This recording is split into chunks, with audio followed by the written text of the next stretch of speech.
Words are not merely sounds that pass through the air. They are vessels carrying either life or death, strength or weakness, despair or hope.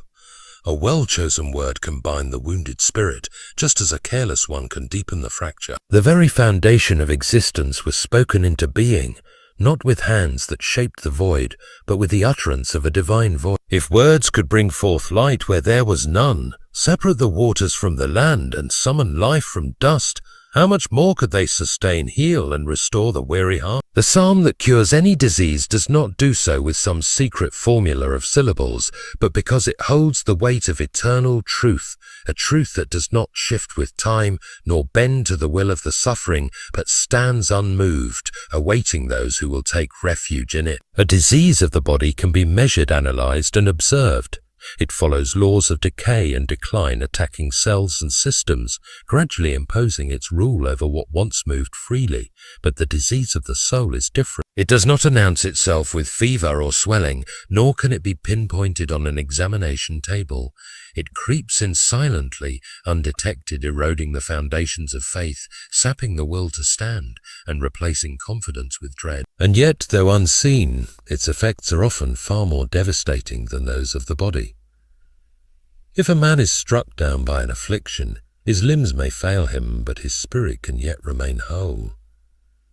If the spirit itself is overcome, however, no strength of body can sustain what has already fallen within. This is why the Psalms are not mere poetry or religious decoration, but weapons of war.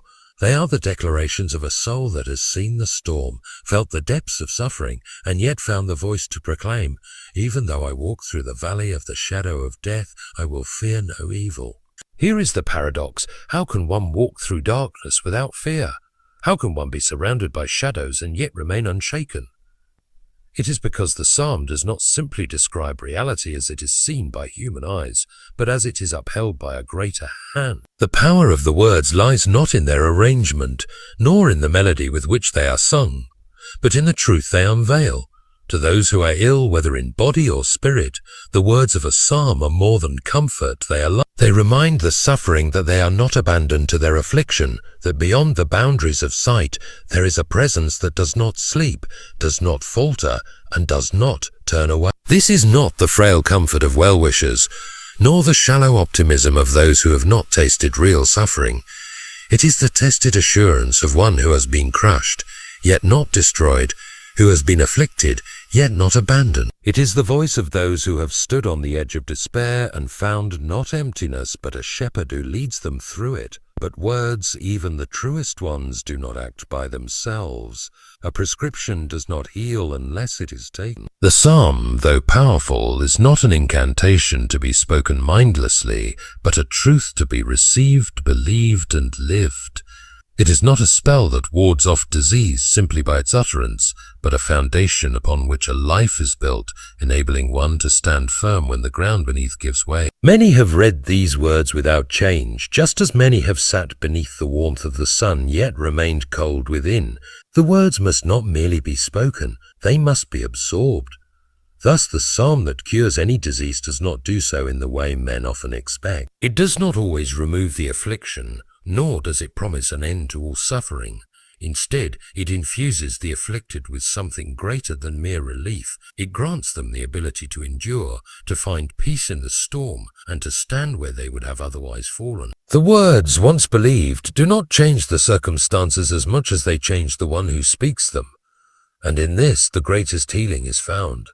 There are words that pass away with time, slipping into obscurity as languages evolve and cultures shift. There are philosophies once revered that now gather dust, their wisdom eclipsed by new discoveries. But there are also words that do not fade, truths that remain as immovable as the stars. The Psalms belong to this latter category. They are not the fleeting expressions of a single age, nor the musings of a people lost to history.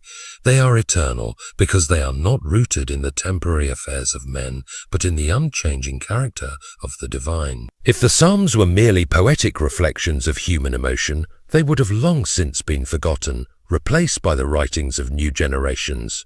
But they endure because they do not merely capture human experience, they reveal divine truth. They are more than literature, more than prayers. They are the voice of eternity echoing through the corridors of time. Every word within them is imbued with a weight that cannot be eroded by centuries, for they do not draw their power from the pen of their authors, but from the one who inspired them.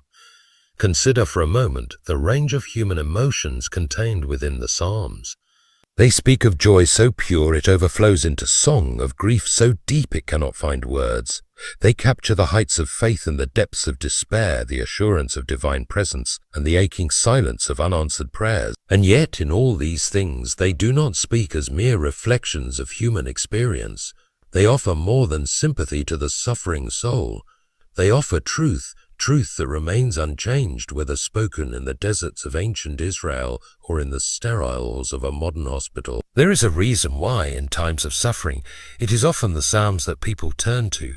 When the weight of illness presses down, when the mind is too weary to form its own prayers, the Psalms become a voice for the voiceless. They are not mere words of comfort, but declarations of reality. The Lord is my shepherd, I shall not want. This is not a sentimental hope, but an unshakable claim. It does not deny the presence of suffering, but affirms a greater presence that sustains even within it. It is easy to dismiss ancient texts as relics of a bygone era, assuming that the wisdom of today has surpassed the insights of the past. But here lies the paradox. For all our advancements, for all our discoveries, the human condition remains unchanged. We still fear, we still suffer, we still seek meaning beyond the confines of the visible world. And so the Psalms remain. They are not relics, but revelations. They do not belong to history. They belong to eternity. A psalm is not bound by geography, by language, or by time. The same words that strengthened kings and prophets now strengthen the weak and weary. They have been whispered in prison cells, sung in grand cathedrals, and clung to in hospital beds. The psalm that cures any disease does so not by altering the physical laws of the universe, but by anchoring the soul to something unbreakable. For what is disease if not the reminder of our mortality? And what is a psalm if not the reminder that mortality is not the final word? But the true power of the Psalms is not in their familiarity, nor even in their beauty, but in their source. If they were merely the words of men, they would inspire but not transform, comfort but not cure. Yet because they originate from the divine, they do something far greater. They breathe life into the weary, strength into the weak, and peace into the restless. The one who clings to them does not merely find solace, he finds the very heartbeat of God. There are those who seek healing as one might seek water in a barren land, desperate for relief, longing for restoration. And yet healing is often misunderstood. It is not merely the absence of suffering, just as peace is not merely the absence of conflict. True healing, the kind that the Psalms speak of, transcends the physical and reaches into the depths of the soul. This is why faith and healing are inseparably linked. To understand one, we must understand the other. Faith is not wishful thinking, nor is it the naive optimism that refuses to acknowledge reality. It is not the blind insistence that suffering does not exist, nor the stubborn hope that every disease will be miraculously erased the moment we call upon God. Faith is far more profound. It is the unshaken confidence that whether healing comes in the form we desire or not, we are not abandoned, nor are we at the mercy of despair. The Psalms do not promise a life free from affliction, rather they teach the soul how to stand when affliction comes. In the great Psalm of the Shepherd we are told that we will walk through the valley of the shadow of death, not around it, not above it, through it, and yet fear does not reign, for the presence of the divine remains steadfast. This is the mystery of faith in the face of suffering, that the one who trusts in God is not spared from trials, but is sustained through them. The psalm that cures any disease does not always do so by removing the affliction, but by infusing the sufferer with the strength to endure it. And yet does healing not also come in tangible forms? The same Creator who formed the body with precision and wonder has also provided means for its restoration. Medicine, wisdom, and the hands of healers are not separate from faith, but instruments of it. A psalm is not a rejection of earthly remedies. Rather, it is a recognition that all healing, in whatever form it arrives, ultimately comes from the same source. Faith does not replace action, just as prayer does not eliminate the need for effort. Rather, it aligns the heart with the one who holds all things in his hands. But what of those who pray for healing and do not receive it? What of those whose suffering lingers despite their faith? It is in this question that the deepest truths of the Psalms are revealed. For healing is not always the restoration of the body. Sometimes it is the transformation of the soul. The afflicted one who finds peace in the midst of his suffering has been healed in a way that surpasses the mere restoration of flesh. The one who, despite his weakness, declares, "My flesh and my heart may fail, but God is the strength of my heart and my portion forever," has found a healing that cannot be taken away. Faith is not proven in the absence of suffering, but in the way the soul clings to truth when suffering comes. The Psalms give voice to this faith. They teach the heart how to trust, not only when prayers are answered in the way we desire, but even when they are not. They do not offer a simple promise of escape, but a deeper assurance that whether in sickness or in health, whether in suffering or in relief, we are held. And that, above all else, is the greatest healing of all. Man is a creature of dust, fragile and fleeting. He walks with confidence upon the earth, yet he is one breath away from being undone. His strength, though it may seem unyielding in his youth, eventually falters. His mind, sharp and quick, grows slow with time. His body, once firm, bends under the weight of years. Disease, suffering, and sorrow remind him of what he tries to forget, that he is not invincible, and yet it is in this very frailty that a paradox is revealed, one which the Psalms so often declare: in human weakness, the strength of the divine is made known. The Psalms do not present man as something more than he is. They do not flatter him with illusions of his own power or offer false assurances that he can overcome all things by his own will. Instead, they paint him as he truly is, like the grass that withers, like a fleeting breath, like a vapor that appears for a moment and then vanishes. As for man, his days are like grass. He flourishes like a flower of the field. The wind blows over it and it is gone. The words are sobering, yet they are not meant to instill despair. Rather, they serve to shift the gaze away from the transient and toward the eternal. For though man is frail, God is not. Though human strength fails, divine strength remains unshaken. This is the contrast upon which the Psalms build their foundation. Every cry of distress, every lament over suffering, every confession of weakness is met with a declaration of divine power. For God is our refuge and strength, a very present help in trouble. Not a distant help, not an indifferent force, but a present one. The Psalms do not offer mere words of encouragement. They offer reality, a reality in which weakness is not the end, but the beginning of something greater. It is in the acknowledgement of frailty that strength is truly found. The one who believes himself strong will resist dependence on anything beyond himself. He will rely on his intellect, his wealth, his own willpower, until the day those things are stripped from him. And on that day, when the illusion of control is shattered, he will either fall into despair or look upward. The Psalms urge him toward the latter.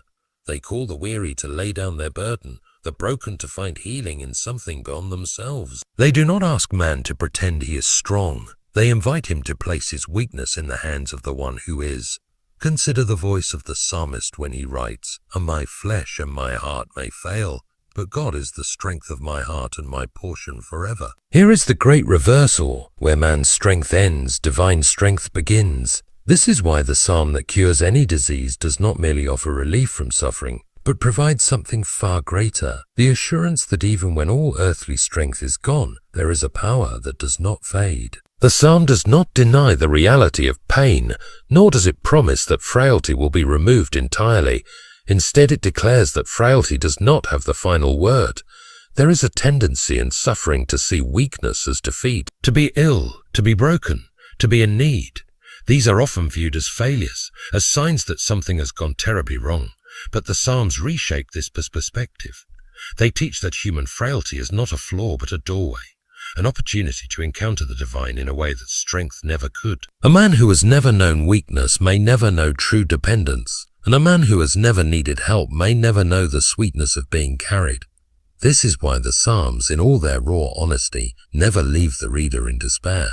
They recognize frailty, but they do not glorify it. Instead, they lift the eyes of the weary to something beyond themselves, to a strength that does not falter, to a presence that does not waver, to a God who is near, and in that nearness, even the frailest soul can stand firm. There is a battle that takes place in every suffering soul, though it is not one that can be seen with the eyes.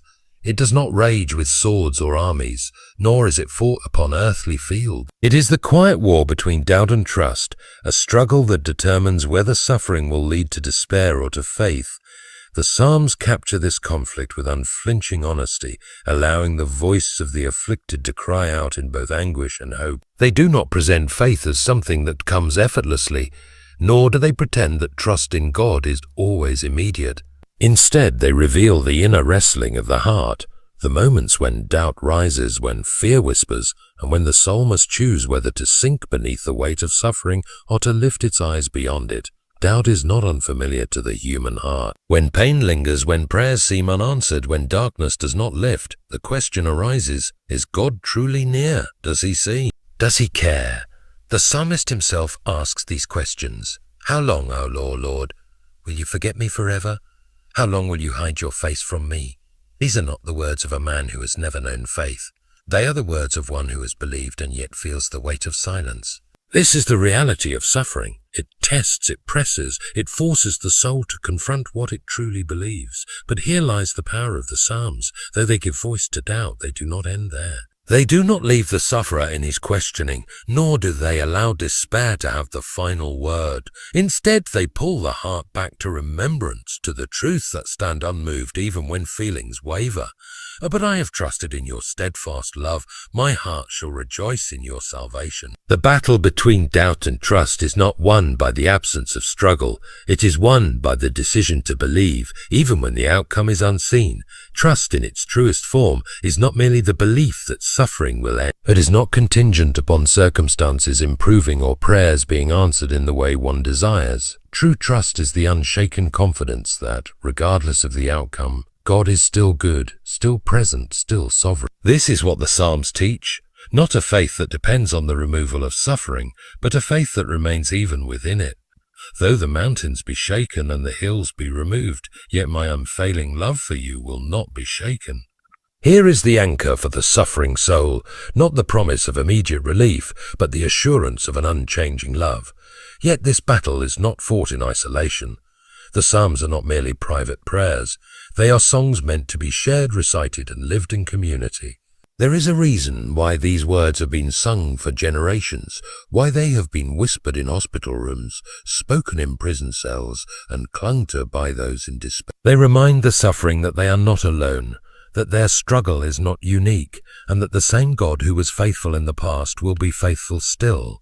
The psalm that cures any disease does not do so by erasing the struggle, nor by silencing the questions. Instead, it gives the soul the strength to endure the battle, to face doubt without being overcome, to trust even when sight fails, to hold fast to a truth that does not waver. And in this unseen war, where faith is tested and refined, the greatest healing of all takes place, not merely of the body, but of the heart, the mind, and the soul. Prayer is one of the great mysteries of faith. It is at once an act of surrender and a declaration of trust. It is both a conversation and a battle, a pouring out of the heart and a drawing in of divine strength. Nowhere is this mystery more profoundly expressed than in the Psalms, where prayer is not a ritualized formula, but a raw, honest cry from the depths of the human soul. The psalm that cures any disease does not do so because it contains a magical sequence of words, but because it connects the sufferer to the very source of life itself. For many, prayer is misunderstood. Some see it as a request system, a means by which to obtain what is desired. Others view it as a mere comfort, a psychological exercise meant to soothe the mind in times of distress. But true prayer is neither of these things. It is an encounter. It is not about changing circumstances as much as it is about transforming the one who prays. The Psalms reveal this truth again and again, showing us that prayer does not always bring immediate answers, but it always brings the presence of God. Consider the structure of many psalms. They often begin with desperation, a cry of anguish, a complaint even. Oh, why, O Lord, do you stand far off? Why do you hide yourself in times of trouble? Here is the rawness of human suffering, the honesty that does not pretend all is well when it is not. And yet as the prayer unfolds, there is a shift. The focus moves from the suffering itself to the one who sustains. But you, O Lord, are a shield around me, my glory, and the lifter of my head. The circumstances have not necessarily changed, but the heart of the one praying has. This is the true power of prayer. It does not always remove the storm, but it anchors the soul in the midst of it. To pray is to acknowledge dependence. It is to confess, I am not sufficient on my own. This is why prayer is so closely tied to healing. Illness, whether of the body or the soul, reminds us of our limitations, of the fact that we are not self-sustaining, that we need something beyond ourselves. The Psalms teach us that to pray in the midst of suffering is not weakness but wisdom. The Lord sustains them on their sickbed and restores them from their bed of illness. Here is the mystery. God does not only heal in ways we can see, He heals in ways we cannot. And yet, the Psalms do not promise that every prayer for physical healing will be answered in the way we desire. They do not turn prayer into a transaction as though the right words or the right amount of faith will always result in immediate restoration. Instead, they reveal a deeper truth. That prayer aligns the heart with God's will, even when that will is beyond our understanding. Be still and know that I am God. This is the heart of true prayer, not merely asking for what we want, but resting in the assurance that God is sovereign, that He sees, that He knows, and that He acts in ways that are for our ultimate good, even when we cannot yet comprehend them. Many approach prayer with the expectation that it will change external realities, and sometimes it does. Miracles occur. Healing comes. The afflicted rise from their beds. The broken are restored. But the greatest work of prayer is often internal. It is the quiet transformation of fear into trust, of restlessness into peace. The psalm that cures any disease does so not merely because it asks for healing, but because it leads the one who prays into the presence of the healer. And in that presence, even before the body is made well, the soul is already whole. Worship is often misunderstood. Many perceive it as an act, confined to songs, ceremonies, or sacred spaces, something done at appointed times and in specific places. Yet the Psalms reveal worship as something far greater, an outpouring of the soul, a realignment of the heart, an act that transforms suffering into strength. The psalm that cures any disease does not merely offer words of comfort, but calls the afflicted into worship. And in that worship, healing begins, not always in the body, but always in the soul. To worship in times of joy is natural. When life is abundant, when health is strong, when the heart is unburdened, praise flows easily. But to worship in the midst of suffering, that is something different. That is the highest act of faith. The Psalms teach this kind of worship, not as a denial of pain, but as a declaration that pain does not have the final word. I will bless the Lord at all times. His praise shall continually be in my mouth. These are not the words of a man untouched by suffering. They are the words of one who has learned that worship is not dependent on circumstance, but on the unchanging nature of God. There is a mystery in worship that defies human reasoning. It is not mere music, not empty ritual. It is a weapon in the unseen battle between despair and hope. When the psalmist writes, "O why, my soul, are you downcast? Why so disturbed within me? Put your hope in God, for I will yet praise Him." He is not speaking from a place of immediate deliverance. He is speaking from the valley, in the midst of affliction, and yet he chooses praise. He commands his soul to worship. This is the secret of strength found in the Psalms. Worship does not wait for healing, it invites it. But how can worship bring healing? To understand this, one must first recognize that worship shifts the focus. Suffering has a way of turning the eyes inward, of making one feel isolated, overwhelmed by the weight of affliction. Worship lifts the eyes. It reminds the sufferer that they are not alone, that there is one who reigns above sickness, above pain, above every earthly trial. Come, let us bow down in worship. Let us kneel before the Lord our Maker, for He is our God and we are the people of His pasture, the flock under His care. Worship does not change the reality of suffering, but it reveals a greater reality, the reality of God's presence, His sovereignty, His care. Moreover, worship strengthens the weary. When the body is weak, the soul can still sing. When the mind is troubled, the heart can still lift a song. This is why the Psalms are filled with calls to praise, not only in times of victory, but in times of distress. Who sing to the Lord a new song, sing to the Lord all the earth. Worship is not a response to healing, it is the path to it. For in worship, the soul is reminded of what is true, that God is still faithful, that He is still near, that His love has not wavered. And in that truth, the burden of suffering is lightened. The psalm that cures any disease is a psalm of worship.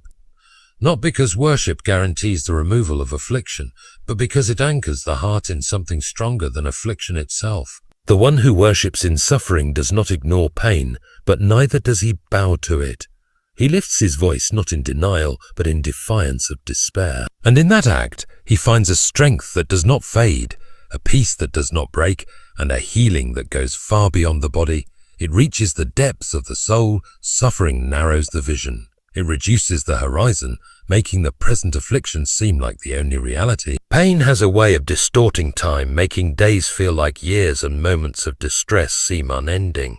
It whispers that joy is gone forever, that healing will never come, that the weight of sorrow will not lift. But the Psalms offer a countervision, a broader view, not merely of the present, but of eternity.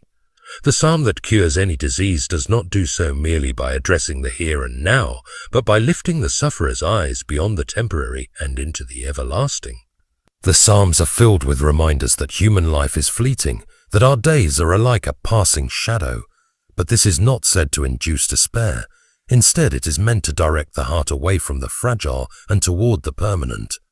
For the Lord is the everlasting God, declares the psalmist, and in that declaration, suffering finds its proper place. It is not forever. It is not final. However deep the present pain, however long the trial may seem, it is measured against eternity, a span so vast that the longest suffering on earth is but a moment in comparison. But to have an eternal perspective is not to dismiss present pain. The Psalms never diminish suffering. They acknowledge it fully. They give voice to the groans of the afflicted. They weep with those who weep. My soul is in deep anguish. How long, Lord? How long? The question echoes through the ages, spoken by countless sufferers who have waited for relief. Yet even in the asking, the Psalms do something remarkable. They remind the sufferer that a weeping may last for the night, but joy comes in the morning. This is the language of eternity. It does not deny the reality of suffering, but it places it within a greater reality, the reality of God's promises, His faithfulness, His kingdom that is both now and yet to come. The eternal perspective of the Psalms also shifts how healing is understood. If life were only about the present world, then suffering would seem meaningless, and physical healing would be the highest good. But the Psalms teach that there is a greater healing, one that goes beyond the body and reaches the soul. Whom have I in heaven but you? And earth has nothing I desire besides you. My flesh and my heart may fail, but God is the strength of my heart and my portion forever. Here is the secret of true healing, the recognition that even when the body weakens, the soul can be made strong. Even when earthly life fades, the life that is eternal remains untouched. This perspective changes the very nature of suffering. It does not remove pain, but it strips pain of its power to define. The one who suffers with an eternal view is not crushed by affliction because he sees beyond it. His hope is not rooted in temporary relief, but in an unshakable kingdom. The psalm that cures any disease does not do so simply by restoring the body. It cures the deeper sickness of despair. It replaces fear with trust, sorrow with hope, and frailty with a strength that does not fade. To read the Psalms is to be reminded that the story does not end in suffering. Even the darkest laments find their resolution in praise. I will see the goodness of the Lord in the land of the living, the psalmist declares. This is the voice of one who understands eternity, not as a distant concept, but as a present reality. The psalm does not merely point to a future healing, it brings that future hope into the present, anchoring the heart in a truth that no disease, no affliction, no suffering can undo. And in that true healing begins. Memory is a strange and powerful thing. It shapes our perception of the present, colors our expectations of the future, and determines whether we stand firm in faith or sink into despair. Suffering has a way of distorting memory. It causes the afflicted to forget past deliverances, to overlook the times when help came, to see only the darkness of the present moment. But the Psalms remind us that remembering is an act of faith, a discipline that restores strength to the weary soul. The psalm that cures any disease does not simply offer comfort for today. It calls the sufferer to look back, to recall the faithfulness of God in ages past, and to draw courage from that remembrance. Throughout the psalms, there is a recurring theme, the act of looking back in order to move forward. I will remember the deeds of the Lord. Yes, I will remember your miracles of long ago. I will consider all your works and meditate on all your mighty deeds. This is not nostalgia, it is survival. The psalmist knows that in the midst of suffering the human heart is prone to doubt. The moment relief seems distant. The mind begins to question whether deliverance will come at all. But the one who remembers is the one who stands firm. He recalls the times when the Red Sea was parted, when manna rained from heaven, when the impossible was made possible by the hand of God. And in that remembrance his faith is renewed. This is why the Psalms often recount the history of God's faithfulness. He remembered us in our lowest state. His love endures forever. The people of Israel were commanded to tell and retell the stories of God's mighty acts, to write them on their hearts, to pass them from generation to generation. Why? Because the greatest threat in times of suffering is not the suffering itself, but the forgetting. When affliction comes, it is easy to believe that God has abandoned us. But the one who remembers knows that the God who was faithful before is faithful still. The Psalms also show that personal remembrance is just as vital as collective memory. Bless the Lord, O my soul, and forget not all his benefits, who forgives all your sins and heals all your diseases, who redeems your life from the pit and crowns you with love and compassion. This is not merely a song of gratitude, it is a command to the soul. Do not forget. The psalmist speaks to himself, reminding his own heart of what is true, because he knows how easily fear and pain can erase past mercies from memory. Remembering God's faithfulness does something profound. It transforms the way suffering is perceived. If the past is filled with evidence of God's goodness, then the present affliction is not a sign of his absence, but an opportunity to trust him again. The Psalms teach that the same God who delivered before will deliver again, in his time and in his way. The Lord has been my refuge, my portion in the land of the living. The one who remembers is not shaken by present troubles, because his faith is not built on emotion, but on history, on the undeniable record of God's unchanging nature. But the Psalms go even further. They do not only call the sufferer to remember what God has done for him personally, they call him to remember who God is. The Lord is gracious and righteous. Our God is full of compassion. It is not merely the past acts of deliverance that bring comfort, but the character of the one who delivered. If he was merciful then, he is merciful now. If he was faithful then, he is faithful still. This is the anchor in the storm, the certainty that allows a suffering soul to say, I will not fear, for you are with me. The psalm that cures any disease does not do so by pretending suffering does not exist. It does not offer empty reassurances or shallow optimism. Instead, it calls the soul to remember, to look back at the undeniable proof of God's faithfulness, to stand upon that history and to declare that even now, even in this trial, God is still good, and in that act of remembrance, strength returns, fear fades, and hope is restored. There is a longing within every sufferer, a deep, unspoken desire, not only for relief but for wholeness. The human heart, when faced with disease or distress, instinctively cries out for healing. Yet, the psalm that cures any disease does not promise merely the mending of the body. It points to something greater, something deeper. It reveals that true healing is not found in the removal of suffering alone, but in the presence of God himself. The Psalms make a bold claim that God is not only a healer, but the very essence of healing. He heals the broken-hearted and binds up their wounds. This healing is not limited to the body, it extends to the soul, the mind, the spirit. For what is the point of a body restored if the heart remains in despair? What good is physical strength if the soul is still burdened by fear, by guilt, by sorrow? The healing that the Psalms offer is not a temporary reprieve, it is a restoration of the whole person. And yet, this healing does not always come in the way we expect. Many seek healing in the form of a miracle, a sudden and dramatic reversal of suffering. And sometimes God grants this. The Psalms bear witness to his power to deliver, to rescue, to restore. You turned my mourning into dancing. You removed my sackcloth and clothed me with joy. There are times when the disease is lifted, when the pain disappears, when the affliction is no more. These are moments of undeniable grace when heaven breaks into earth and the impossible becomes reality. But the Psalms also teach that healing does not always mean immediate relief.